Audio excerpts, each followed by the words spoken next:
Dr. Babasaheb Ambedkar Open University.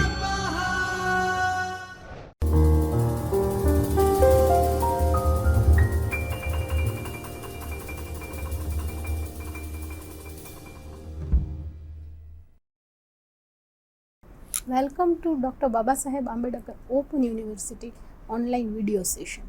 Today again we are dealing with Engm-308 unit number 4, which we had already initiated last time, and we discussed Thomas Carlyle's essay on history, where we have seen the part of history.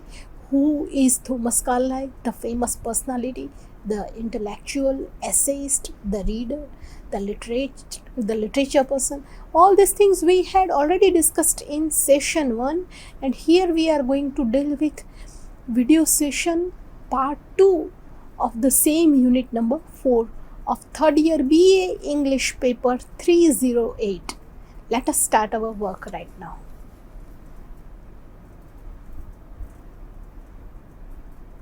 On History by Carlyle. I am in front of you. As you all know, I am Dr. Ushma A. Bhatt, the assistant professor of Department of Humanities and Social Sciences. Let us start the essay which had already initiated in the previous session. As you know, who is Carlyle? We are focusing right now on the topic of On the History, where the very famous quotation he had given about On the History, the essay. He said, history basically contains the general internal life experiences and remains the same, but the only things which are marked in history are the variations and changes in the outward conditions of life. He means to say that history is merely the documentation of the internal life experiences, but at the same time he wanted to focus our attention that the outward life also is documented in the history. History, when we think about the word history, we naturally understand that it is about the past things and the past events. The time that had already gained, the time that had already completed, that is documented. It actually becomes like the record. History is actually the record only, but how it is interpreted, how it is written, how it is presented, that is the important factor. Carlyle discussed here the role of the historian, the role of the history, and how history is recorded, and what actually happens when you go for the history. Certain things are mentioned and presented and discussed over here by him in this essay. His overall ideology of history. Look, he talked about his overall ideology. Overall, what is the role of the history in literature? The general inward condition of life is the same in all ages. Look, and that only the remarkable deviations from the common endowment and common lot, and the more important variations which the outward figure of life has from time to time undergone, deserve memory and record. He meant to say that life is generally similar and equal, and it is generally happening as if whatever has happened past, it happens in present, and that only happens in future. But actually he wanted to focus that what happens in the particular space and time, in the particular event, in that particular period of time, that becomes very much important. Here he had used the word remarkable deviations. Look, the change occurs, the change comes. Whatever is similar in the life, every day a human being wakes up, eats, drinks, dances, plays, earns, learns, and then he sleeps. This is the genuine life of a human being. But what actually happens? The change genuinely comes in the life of a human being, the common endowment and common lot, and more important, variations. Deviation, variation, change, that is the change is the regular segment, change is the regular permanent segment in the life of a human being that we have to accept. He wishes to explain this thing over here, that change comes in the life of a human being, change comes in the institute, change comes in the organization, change comes in the history, change comes in the society, change comes in the civilians. So that's why he means to say that how the documentation happens, the doctrines, when historian is going to write the history, he has to be very much alert, he has to be very much cautious while writing or presenting or interpreting the history, and he shows it with the things which are mentioned over here, which the outward figure of life has from time to time undergone, deserve memory and record. So there is a combination, there is an amalgamation of inward life, outward life, the change, the regularity of the life, every particular thing is mentioned. The historian must be a smarter person, he must be the person who chooses the things, how he interprets in the history, and how history becomes the interesting thing. That is what is the challenge actually, and that is the the work, the task of the historian Carlyle wanted to say us. He had given 3 parts over here, look, 3 main perspectives.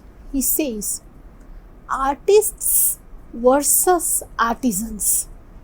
Then he says historian versus gazetteer. And finally he talked about palimpsests. Now what is all these interpretations that we are going to discuss right now? Look, first one, artists versus artisans.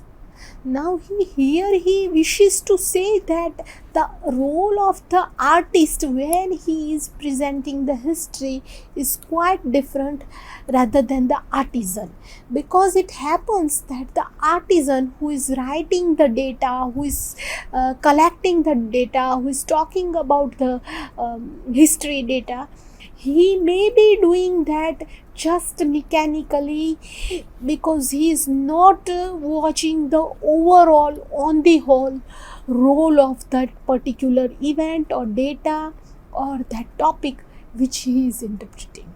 He has given that example with the labor work. Look, there are artists and artisans. Artists means, those who shows the art in a creative way, these are artists.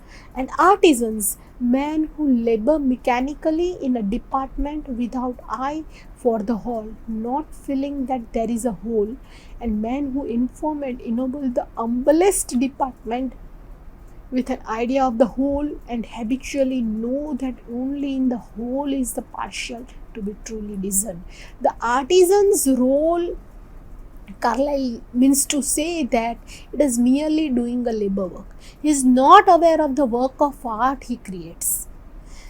If a sculptor, if he is making the beautiful sculpture from the big stone, he is not aware about that stone, where that stone comes from, or which particular mountain, from that particular mountain the stone comes. But if the artist is there, he or she might be thinking about the overall role of the stone, the sculptor, the mountain, the nature.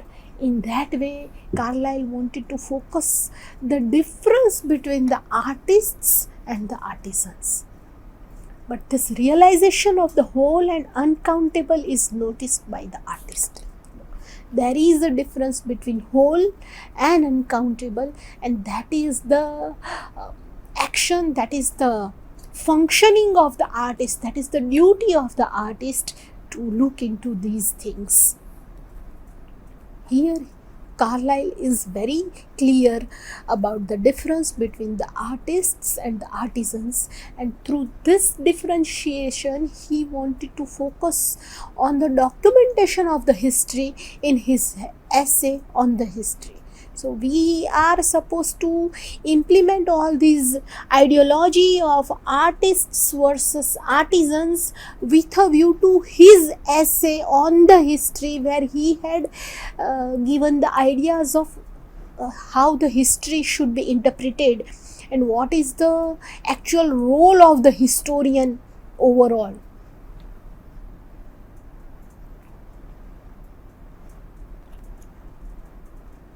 This is again the quotation of Thomas Carlyle, his ideology. So likewise it is with historian. Look, as we had discussed about artists and artisans, now he talked about historian, who examines special aspect of history and from that circumstances, political, moral, economical, and the issues it has led to. So whatever the historian is mentioning, writing, presenting in his history, infer that such and such properties belong to human society, and that like circumstances will produce the issue which inference, if other trials confirm it, must be held true and practically valuable. So Carlyle wishes to say over here, he means to say that the historian should present the information, the history, the data in such a way, such properties belong to human society in such a way so that certain circumstances will produce the issue which inference if other trials confirm it. Means it seems to be more authentic, more true, presentable, true. In fact, it should be representing the realistical attitude when he is presenting the history. He gave example of simple farmer who does sowing and reaping of the land, and that he is not aware of the studying of the beauty of nature and wonders of nature. He is quite philosophical over here, and he means to say that when the historian is writing the data, collecting the information, gaining the circumstances and presenting all these documentation in the history, when he is presenting all these things, he is not aware about the beauty of that data or that spirituality of that data or of that politicality or the practicality of that data. As for example, the historian is writing about the famous old church of France country, the Church of Cathedral, the Notre Dame Church, and all those church are mentioned in the history. Now the thing is that, is he conscious about the circumstances and the situations that happened in that church in that so-called period of time? Is he conscious about that spirituality or the spiritual experiences the people had gained in history in that church in France? Or whether he is collecting the data and presenting the data as a historian, just unaware about the involvement of the human beings or the spirituality of the human beings or the church or that famous archetypal presentation of that church of that past, and merely presenting the data in the history. So here he wanted to differentiate these two things, and he means to say that farmer is not aware about the land and the beauty of the farms and that nature and all these things, but he is merely doing sowing and reaping and gaining the corns and giving all water to that corns, and everything he is doing without becoming unaware of the beauty of the nature and wonders of nature. In the same way, historian also sometimes do the same thing, collecting and gaining the data and putting just the data as just like a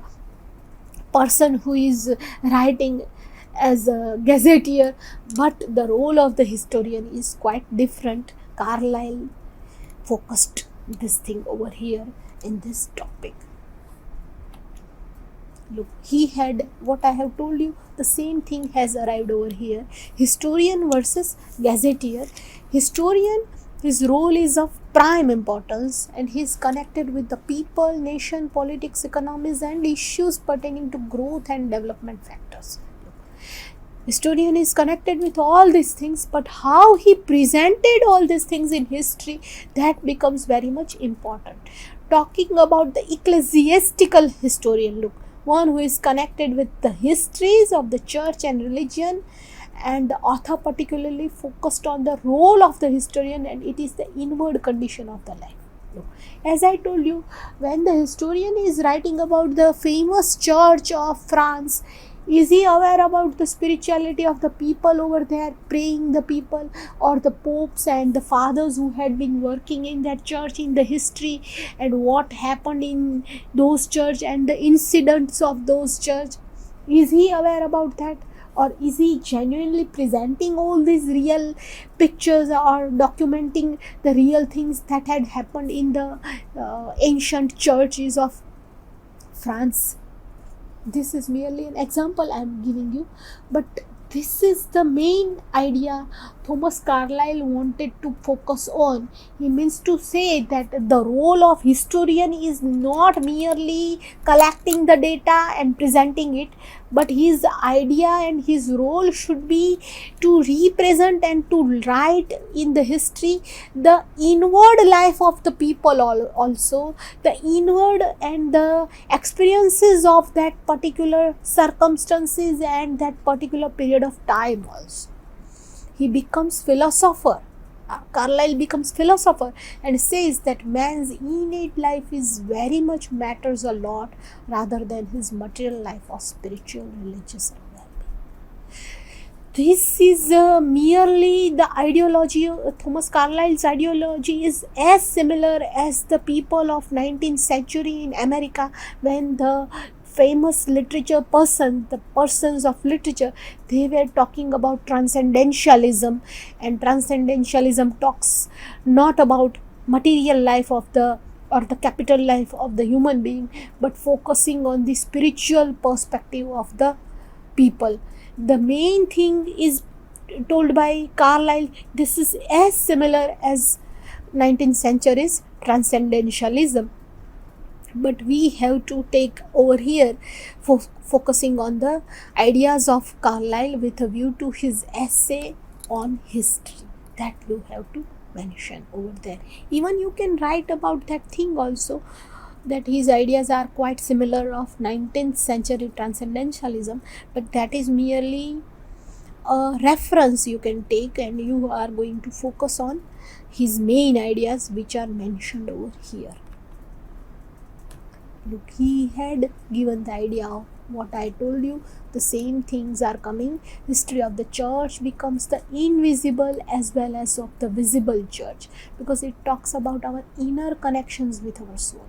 So when the historian is writing about the famous church of Notre Dame, or famous church of very famous church of France, then at the same time he should mention about the visibility and the invisible things that had invisible in the sense the human beings that have experienced, the people that those of that time they had experienced certain things must be mentioned in his documents regarding the church. Our soul keeping in faith with the outer. Look, this is the genuine reality. The soul is always in connection with the outer world, and Carlyle focused on that thing, that historian should not be a gazetteer or merely presenting the data. They are not the data collectors. They are the historians, one who talks about the souls also, one who talks about the inward life also, and inward life's connection with outward life. History gives the ideas of sacred books also. And then he said, art and literature are intimately connected to religion, providing us a deep connection of the higher level of inner experiences. Without art and without literature, one cannot feel anything spiritual, because religion is the outcome of the combination of art and literature. So he said that inner experiences play a very big role, in outer surroundings, because when you have inner experience, then only you will be in a condition to find the reason of that inner or inward experience from the outer world. His ideas regarding the history of philosophy has been given the stature of a parallelly important aspect. He now becomes very much focused, and now he is focusing on philosophy only, that what is the history of philosophy. And as he said, as the role of a priest and a philosopher stands at par as far as the impact of the humanity is concerned. The priest is there to show the humanity, to become liberal and humanitarian with the common human being, common people of the society, and the philosopher stands as if he is the ideologist, is the person who gives ideas and notions about human beings. So he is not that much attached with the society as the priest is attached with. That's why he had given the example of the priest and philosopher, and then he means to say that the role of the historian should be like the priest and not like the philosopher. If the role of the historian becomes like the philosopher, then he would be considered the gazetteer, person who collects the data and presents it without any inner or inward experiences inside it. That is why he has very much become cautious about all these things, and he gives the ideas as well. It is the thought process and the outlook of the man which partakes him uniquely different from one another. Human beings' ideas are quite different, and that's what he wants to say over here. Art and literature are intimately connected with one another, and the poet who writes the history would consider the successful revelations of the inspirations obtained from nature.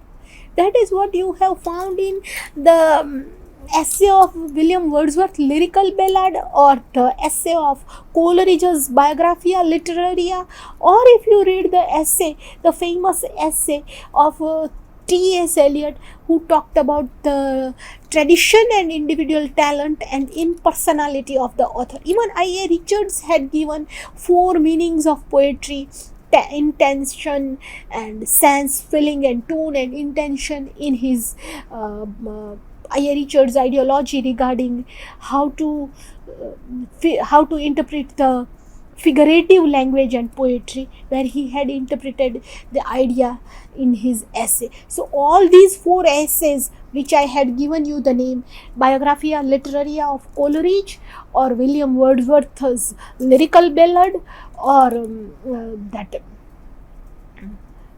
primary and secondary images of Coleridge, or that particular essay of T.S. Eliot, Tradition and Individual Talent. All these essays are of poets, and they write about the history of the particular topic of that poetry, or that criticism.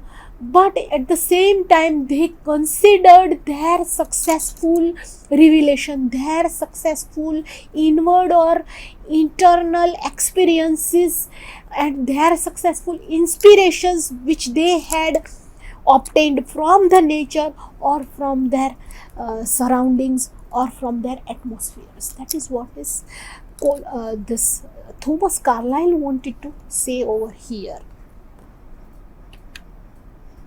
This is the final topic of this essay about on the history. He says palimpsest means it talks about prophetic writings which are blurred but traceable letters. Here some part is always undeciphered. It is written over here deciphered, but some part, of course some part is deciphered also, but some part is always undeciphered when you talk about palimpsest. Sometimes it happens, I give you the example of Narayan Parnikar, who had found the great write-up of great poet Bhas. Bhas is known to be the great poet of Sanskrit literature, and he had written many dramas like Swapnavaso Dattam and Yagna Duttam and very famous Urubangam. All these dramas were found from Kerala, from Narayan Parnikar person who had found these original write-ups of great writer Bhasa's dramas. But how he found all these genuine, real works of dramas, they were quite torn, and he was not able to read anything from those real works, real write-ups of Bhasa's dramas, and that is known as palimpsest. When the person is not able to read anything from those historical documents because they are blurred, or because there were traceable letters or certain prophetic writings, or sometimes it happens that they were undeciphered even. So palimpsest plays the bigger role in the writing of the history, and that is why Thomas Carlyle meant to talk about all the three things: historians versus gazetteers, artists versus artisans, and finally he had accepted the term palimpsest also, that comes in the write up of the history. So here we ended the topic of On the History by Thomas Carlyle. It is in two parts. You can study it very well, and all these things and ideologies and concepts are clear over here. It is in two parts, Thomas Carlyle On the History. So good luck and goodbye all.